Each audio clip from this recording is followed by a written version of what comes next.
Welcome to number 2 in this second series of the Ricky Gervais Show. With me, Ricky Gervais. Hello. Stephen Merchant. Hello. And Carl Pilkington. All right. Well, I've been away. I had a little bit of an express tour of America, LA and New York, and they're all talking about one thing out there. Carl Pilkington. Really? Yeah. I hooked up with the Simpsons lot. They all listen to it on their iPods. I went down to the American office to keep an eye on, things. Yeah, check it. Well, as we get money for old rope for doing next to nothing, I thought I'd show my face. Yeah. They're big fans, Carl. I met up with Jason Bateman, Arrested Development, and he knows how stupid you are. David Letterman knows what an idiot you are. Mentioned on the Letterman show. I mean, unbelievable. David Bowie listens. And they're all listening to little Carl Pilkington. When I think of people like that, like pretty much geniuses in their field. Yeah, sure, yeah. But when I think of Bowie listening to it, I still think of him as 26, dressed he's dressed as Ziggy. Yeah. With a pair of those big 70s headphones. Yeah, and he's going, "Hey, Mum, can you turn the TV down and listen to Pilkington?" Yeah, absolutely. I love his kooky outlook on life. And Christopher Guest. Now, Christopher Guest empathises with you a little bit, because obviously everyone else sort of knows how stupid you are and not understanding concepts like, the infinite amount of monkeys. But he empathises with that because he thinks that sometimes he thinks that he sometimes doesn't understand concepts that seem obvious to other people. However, I think he's being polite. I don't think you've got a lot in common with him, because he did all that other genius stuff. What you did was do the washing up with your pants pulled down slightly. It didn't have the same effect to say... It's not been as influential as Spinal Tap. Oh, waiting for Guffman! No. I mean, unless people... maybe that's sweeping the nation now. Maybe if someone sees someone nude in a room opposite their house, they immediately get their cock out. They go, genius. That's genius. Well, I did an appearance at the Oxonian Society in New York. It's a Princeton College run event, and they have, like, academics, artists, political figures. They have heads of industry. They had world leaders. They've had Princess Anne of Jordan, and there was a Q&A afterwards. And one of the questions was, "Is Monkey News coming back?" Yeah.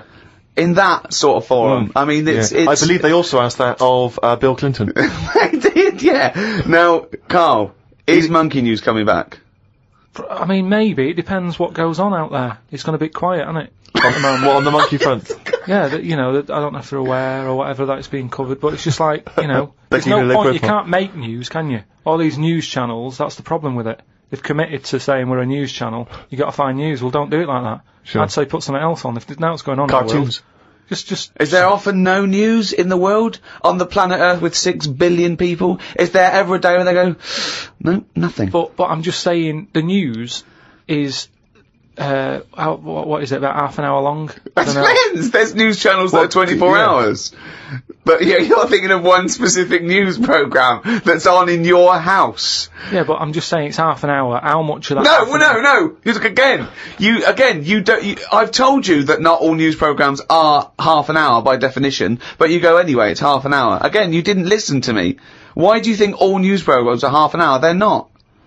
I'm just saying... how much of that do we actually need to know about? But we don't need to know about any news. I mean, outside sort of dangerous situations, it's interesting. It's entertainment. People want to be aware. People want to be hooked up. I mean, I don't, watch the news much or read papers. But it's funny, when I'm away, I do. I suppose it's because you want to feel connected with what's yours. It's that feeling of being part of society, isn't it? No, but there's places, say like there's places where they don't have telly, right? And they're not watching the news. They're still getting on with life. Yes, they are, and they're bogged down with their own problems, which is the way it should be. Say, like at the moment, I've got a leak in the bathroom, right? Have you? It's doing me head in. So, I put the telly on to get away from all that, and you put the news on, they go, oh, there's a, bad weather in what's it? You go, oh, don't tell me that as well.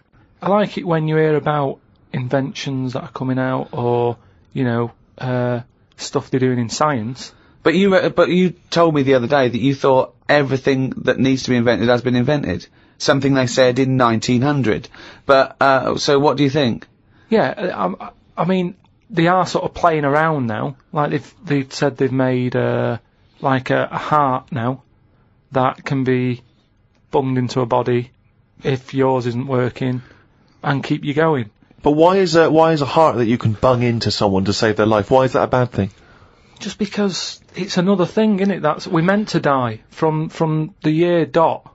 Things live, you have your bit, you knock about, and then you die. If you're going to live forever, how do you plan stuff? Right? That's the way I look at it.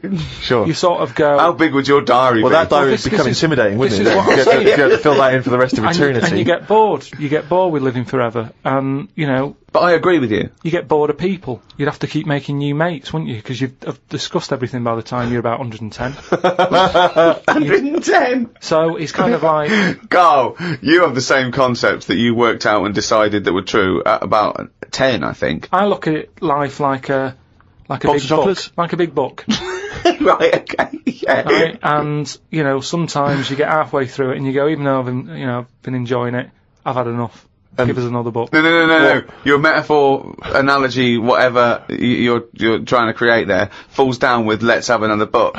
Yeah. No. You can either opt out of life or stick with it till the end. You can't go, be someone else now. You can't do that. I know you think you can. And I think in your world you can, you possibly be injected into an old woman's head when you've had enough and you come out a little baby. What I mean is, at the moment, my life, I'm going to live to 74, 75, right? Okay. Right. So yeah, I'm probably on page, what am I on? A book that's got about 200... This is painful, Steve. This is really painful. Carry on. I'm on, say if my book's got 300 pages in it. Yeah. Few pictures and that. It's a picture book. That's the great thing about Carl's life. It's a book for children. It's a pop-up book. Yeah. And it just, every page he pops in, he goes, alright. Alright. I'm probably on, like, page about 170. Yeah. He's going to die at 74. He's reading a book with a few pictures in with 300 pages and he's on 170. Go on then. So, right, if the book was too thick, right, and there was loads more pages Let me tell you, this book is way too thick. Yeah. If the book was more thick, yeah. The book could not be thicker. If there was loads more pages left, I'd go, I can't be bothered reading on. Right. Okay, let him finish the analogy. He must have known that when he saw the book. We've got to finish this analogy, otherwise we're going to be here all night. Listen, he must have known how many pages there were when he got the book out of the library. Yeah, but the way they write books, they paint in pictures more at the beginning, you're going, this is good. And then it gets a bit boring as it goes on, doesn't it? Okay, well that works. So you're saying that you were young... No, it doesn't work. Well, you just accepted that that's what all books are like. No, but there's a little bit of poetry in that, because he's actually saying that, when he was young, his whole life was ahead of him, he couldn't wait the whole world, the promise that he was given of this world, and now he's a bit jaded and he's more cynical, and he realises that the world hasn't got as much to offer him as he thought it was. Is that what you meant? Yeah. Liar.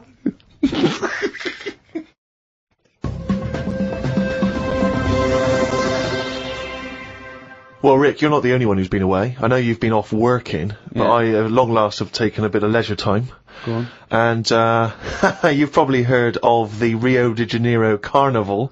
Only one of the hottest, events in the world calendar. Yeah. Imagine me down there. Oh, Rio, God. You can imagine, did not know what hit it. Oh, God almighty. Imagine, were you like, Paul the Party Animal Parker? He would not have been able to keep up if he was with me. God, what did you do? What did you get up to? Oh, well, let me tell you right now. Day 1, I almost drowned. Day 2, I got a foot infection and spent the day in the hospital. And the rest of the time I had diarrhea. So that was a hell of a time. Carnival. Yeah. I did, I was able to watch some of the carnival on TV. Oh, and it looked brilliant. It looked amazing. I didn't actually, it was difficult to make out because the TV wasn't actually in my room. Because in an effort to save money, I wasn't staying in a hotel, I was staying with a bunch of other people in some kind of, like, someone's flat that they'd let out. And, so I had to watch the TV, like, from my window, watching a neighbour's TV. And of course, when they changed the channel, often during the juicy bits, I couldn't see anything. And, but they looked really good. I'm bunged up at the moment just so I can get through the show. But I've just been on a 12-hour flight, and it is terrifying being on a flight when you know that any moment you could go. Because, the problem is sometimes the toilet's free and sometimes it isn't, you've got to queue up. And the worst bit is that sort of half an hour just before you land when they say the toilets are out of bounds now. I'd say I went twice before that in quick succession. The woman sat next to the toilet. She didn't know what was going on, the noises and stuff in there.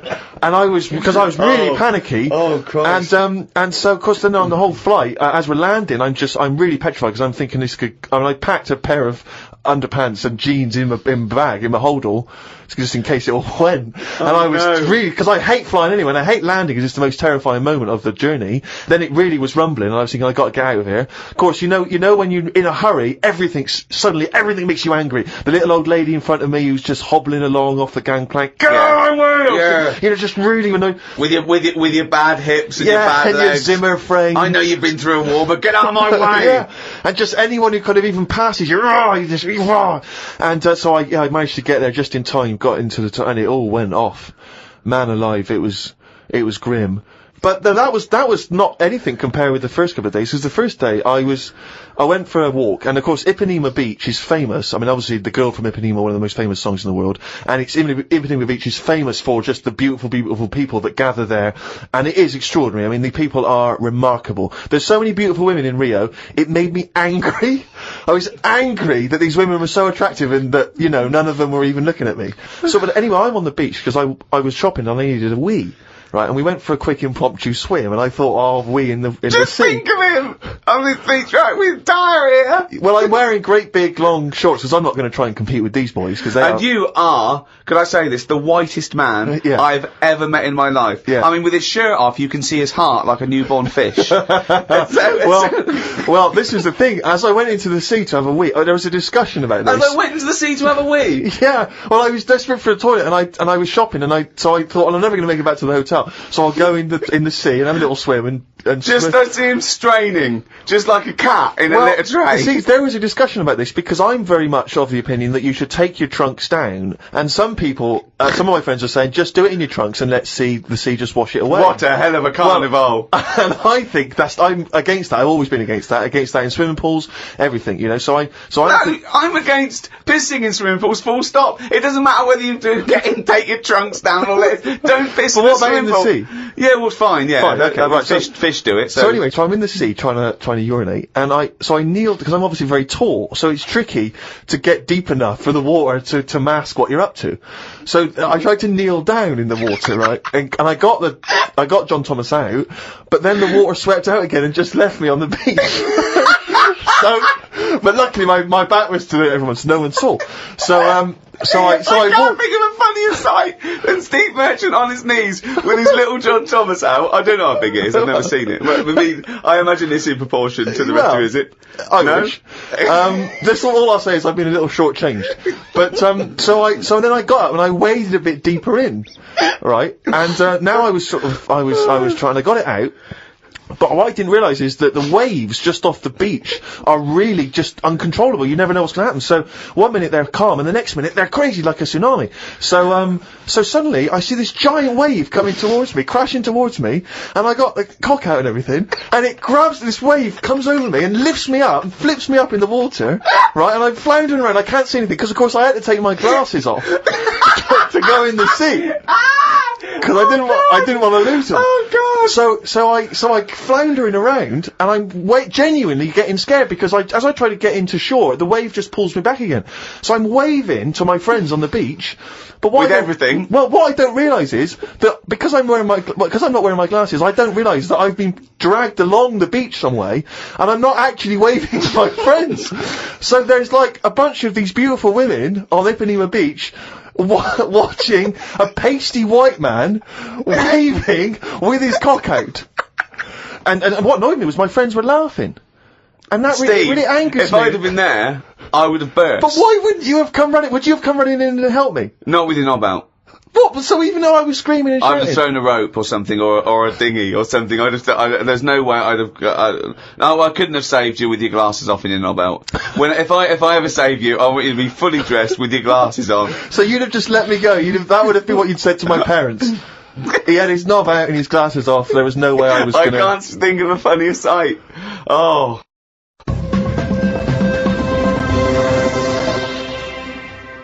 Oh, chimpanzee, that is raining down again! Yeah, this is where we read extracts from Kyle's diary. we've had to wrestle it from him. He's never happy, but, you know, that's the way it goes when you're doing, a show as popular as this. And I'm going straight now to this entry. My mum phoned and said that my Auntie Nora, classic Auntie Nora, wanted me to look on the internet to find out what the weather would be like in Spain at the end of November. I don't know where she gets her money from. 2 months ago, she was asking me dad how much it would be to get her back garden astroturfed, because she's sick and tired of the grass getting out of hand. What does she want to do? Start a football team? What does she want a back garden astroturf? She likes the sort of green look, but she doesn't like the headache that comes with it, so she's just looking into getting that false grass put in there. Brilliant. Don't know how much it is. But. Went round to Ricky's and had some chicken curry that Ricky's girlfriend Jane had made. Ricky and Jane were going on holiday for a few days and had arranged for Glyn to come in and make sure the cat was okay while they were away. I'm sick of that cat. I was surprised that they hadn't paid for the little shit to go away with them on first class. Blimey, getting a bit vitriolic in the diary. Why doesn't he like the fact that I've got a cat and I love the cat? It's just everything in that house that you've got gets sort of special treatment, and it's a cat, and it What do you mean you get me. special treatment? Sometimes we put food down for it, and sometimes it gets on our lap and we stroke it. You don't just stroke it, you massage it. You massage its back, you go, no, you're stressed out. Well, no, it's good. No, I'm not saying you stressed out. At no point did I say you stressed out. You said, what the fuck are you doing for? Is it stressed out or something? I like touching my cat. To be honest with you, I don't like Ricky's cat. I can't believe because every time I go around there, it goes straight for my ghoulies. Yeah, instantly. He'd probably seen you in the sea and thought, well, if he's waving it about, I'll have a bit of that. But it's like the lizard thing you've got. It's just sat there. You've bought a big box, right, to be in. Right, it's a salamander, so it's an amphibian. Yeah. It's not a box, it's a big vivarium. Yeah, but what I'm saying and is... And if you're going to criticise someone for just sitting there, having a round head and doing nothing with its life, people who live in glass houses, we've done this one. Do you know what gets me though, right, Steve? When I was there, I was looking at it, and I thought, is it dead? Right, because he's just sat there... Like, and it was thinking exactly the same fucking thing. Sat there, not moving, right? And then, on the top of the box, is like a box full of crickets and stuff. That's... It's food, yeah. Right? But they were more active than the thing that it was going to feed. Get rid of the lizard, keep them in there. More entertaining. Don't understand it. A few months back, a girl who was having a kid showed me one of them scans of the kid that was in her. That's science gone mad, innit? I couldn't think of anything nice to say, as it looked like a frog. Do you know why we've got to that point? What? Why have we got to see something that young? Why? Because people can keep an eye on the progress of the baby in the womb. Yeah, but why are they printing it out and stuff? Surely that's for a doctor to see. Well, that's just an added bonus for people who are interested in such things. That's like saying, why do you take pictures of anything? No, because normally pictures are like, you in Brazil, sat in the sea or whatever. You'd go, oh yeah, I remember that day, it was a good day or whatever. But... It wasn't. It's just kind of like, why have you got to see something... You might as well. Well, listen. Why have you got to see something that small? So why would you take a picture of Steve in the sea? No, but what I mean is, why? At what point are we going to stop? Are we going to start sort of X-raying the fella's testicles and saying, well, there it is at a really young age? Well, where are we going to stop? It's just horses for courses, isn't it? Some people like to have a record of their baby in the womb. They like to show their baby. They're excited about it. They sit down and they show the friends the slideshow. That's the birth. Oh, that's the conception. Oh, look, Ron's going a bit mad there, isn't he? But why do I need to see this? This is what I'm saying. It was an awkward situation because she was happy with it. I was like, oh, God. You know what I mean? It was an odd-looking thing. I couldn't say, oh, it looks like you, because that would be a diss.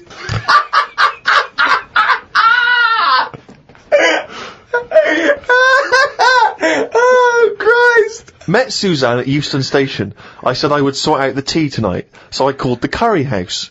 The fella couldn't understand me. I asked for 2 poppadoms. He kept saying, how many? I kept saying 2. He still couldn't understand. I said 1 more than 1.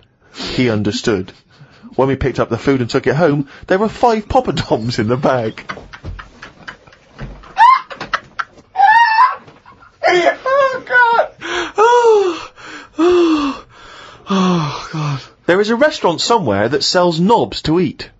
No, there's not. There is. No, there's not. No, there is. It says that women can't eat too many of them, and if you want a seal's knob for dinner, you have to book in advance. Right, it's gobbledygook. This is the ramblings of a madman again. It's a trend, he writes. It won't last long. It'll be like hummus. But hummus, when did that happen? What do you mean it's still going? It's a Greek traditional food. I know, but there's a restaurant down the road that's all they do. That isn't a proper meal, that's a side order, isn't it? That's like having a restaurant just flogging tomato ketchup. Hummus isn't a meal. They don't even try and kid you and get you in and flog you just hummus. They actually say it's hummus today. Not going to work, be shut down within a month. Called Ricky and asked what the difference is between the mind and the brain. Yeah, he did. That's a hell of a phone call to get. Unbelievable. Unbelievable. Ricky did explain, but I can't remember what he said. I wondered at what age you are when the mind kicks in. Okay. Ricky changed the subject and said there is an island called Spider Island. There's nothing but spiders on it. A bloke went to visit the island and said there was 1,000 types of spider in one tree. Yeah. I didn't tell you that. No, I looked it up after talking to you. Oh, right. Is that true? Yeah, they just said there's loads of them. What do you think about that? What do you think of an island that's just full of spiders? It's a bit daft, isn't it? What do you think they should do then? I don't know, because you need spiders. I don't know what they do, but they say a world without spiders, like, wouldn't be good. Who says that? I don't know, someone. But they sort of do something. There's something about if you did get rid of them all, it would have an effect. Well, of course it would. Get rid of anything, it would have an effect. Not everything, no. Like I've said, jellyfish and what have you. Well, no. The world wouldn't change. Well, it would. No, it wouldn't. Well, it would, because it's part of an ecosystem, so they're something's food, aren't they? No, but it's 97% water or something. Yeah. So, how much are they doing? Just give them another 3%, make them water. That's more useful. Give them another 3% and make them water. Oh, God. The rain ain't stopped. The old woman with the bent neck. Now, we've not heard about the old woman with the bent neck Who's before. She's a whole new character. What's this? Incredible. She's really old. And she's got a bent neck, yeah, but tell us something else. I don't know what's up with her, but her head sort of comes out of here. It's radio. They can't see what you're doing. It comes out of a chest. So from behind it looks like she hasn't got an head. It's really weird, right? I mean, she's old and I don't know what's happened. Just Suzanne said it's sad and her bones have sort of bent up or something, or maybe she carried something heavy when she was younger. On her head. And, I don't know, it's sad and everything. Yeah. But she's wandering up and down the street, always looks fed up, but you can see her, you have to sort of bend down a little bit. But her head's just, I thought I'd told you about She finds a lot of change. Yeah, I said, yeah. Well, as you write in the diary, the old woman with the bent neck is struggling in the weather. The rain must be running down her back. Don't know why she went out in this weather. Me back's doing me head in today. It does this every time the weather turns a bit grim, ever since I tried to kick me height. Oh, remember that? We've heard this before. Kicked me height and landed on me arse. Was going to treat Suzanne to a trip to the pictures to see Breakback Mountain, but then remembered there is a programme on about Two-Headed Kid tonight. What two-headed kid? It's just a two-headed kid knocking about. And I just wanted to watch that. What do you mean, a two-headed kid? It was something on the telly. I only saw the beginning of it. I thought, it seems a bit heavy, this. The programme about the kid with two heads was a bit sad. They never go into the good sides of these stories. I asked Suzanne what happens if they sit an exam. She said she didn't know. So, Rockbusters, you gave out 3 clues last week. Have we got a winner? Yeah. Okay. Now, this was the first person to email in, but you pointed something out, didn't you? That we're going to do it this week, the first person, but we think maybe it shouldn't be the first person because some people are up in the world when this comes up and some people aren't up in the world. So, we're just going to pick one at random next week. So you've got the whole week, but we're going to pick one at random. But this is the first one we got with all the right answers. The first one with the right answers, yeah. Yeah, so, well, give us the clues and the answers. Alright, so last week's clues, there was 3 of them. I'll give you an initial of an artist or a band, and a cryptic clue. Yeah. You work it out, you email it in, you win a signed picture and that. Yeah. First one was, well, I don't want a house that far away from the water. I want to be right on top of it. Go on. Right, so that was B. Yeah. That was Beyonce. Beyonce. Like, yeah. Like a cryptic thing. You got that? Second one. I'd stunned. Beyonce. Beyonce. That part of my leg is English. the initial was B. That was Brittany. Right? Brittany. Yeah, so it's like British. Brittany. But so you're just taking the one half of her name, are you now? Well, she's known as that now. Mm. I think she's known I don't know who she is, but fine. More as Britney than Britney Spears. They don't really call her that anymore. Yeah. Also, British isn't the same as English. Yeah, I know. I realised that, but it was too late. Brilliant. That's what you're up against. Just like that Ollie Wants to Be a Millionaire. The last one was, the initials were KW. Yeah. And the clue was, the fitness teacher has got a speech impediment, right? So you've got to sort of think about that. You've got to think about a fitness teacher. Yeah. He's working out and that. Yeah. But he's got a speech impediment. So when it like comes to like finishing. Well, no, you didn't say all this in the clue. So. But no, it was just that one was Kanye West. Right? Kanye West. So I'm just saying. Why would the fitness teacher say Kanye West? Because he's got a speech impediment and he's been working them out. They've built up a sweat and he's like, right. Well, no, you didn't say all that, so it doesn't matter. But even if that is the case, so what is he saying? He's saying, all right, can we rest now? As in, can we rest now? Yeah, just kind of because they say that at the end. It's like, right, everybody. So he's got a speech impediment. He's very, very camp, and he's adding words. Okay, but apart from that, it works perfectly. So that is bollocks. You're an idiot. So that was the first three. Who won? It was Gwymlyn Howe Jones. Right, let me have a look at that name. There's no such name as Gwymlyn. What is Gwymlyn? Is it something from Lord of the Rings? Gwillem Hugh Jones. Okay, and a signed photo of us is on the way. Yeah. To him. Lucky him. I don't know why he wants that, but well done, he got the clue. I don't know if that's a good thing or not to get the clues, but there it is. Well, there you go. So we're going to do some clues for next week? Yeah, right. Again, same sort of system. 3 of them email in, and we'll pick one at random. Right, first one. The initials RP. Right. Right. And the cryptic clue. Not cryptic, well. Steal that woman's flower. Right? If you're gonna like nick a. Well, no, it's different now. What is it? If it's a cryptic clue, let him finish it. Okay, what is the clue? What is the clue, and stick to it?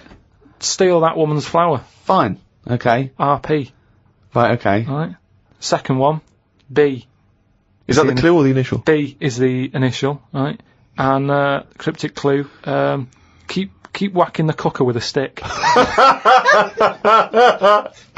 What is it? It's a band or an artist. Kept whacking the cooker with some sort of. What is it? Keep stick. Or kept? What's it? If it's a cryptic clue, everything matters. So. It doesn't really. Just think about whacking. Well, no. Give us the clue again. Okay. Just whack the cooker. No, what is the clue? Do the stick. clue. Okay, do the clue. This is the clue, and the only right.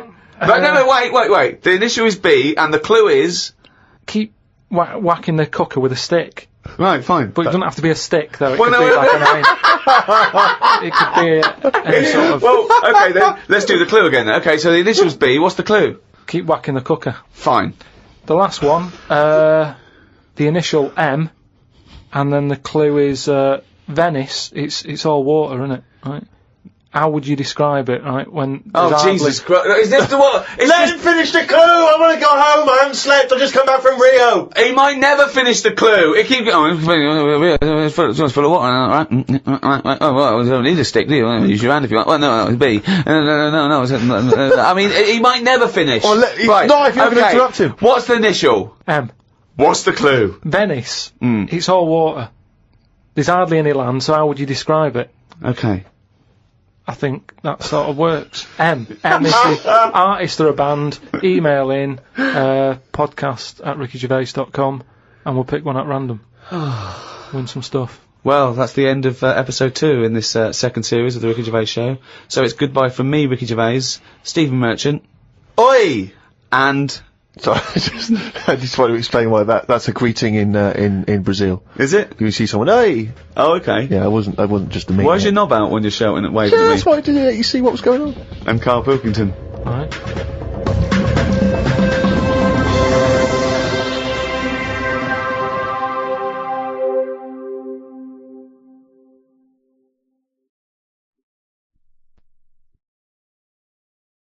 Audible hopes you've enjoyed this programme.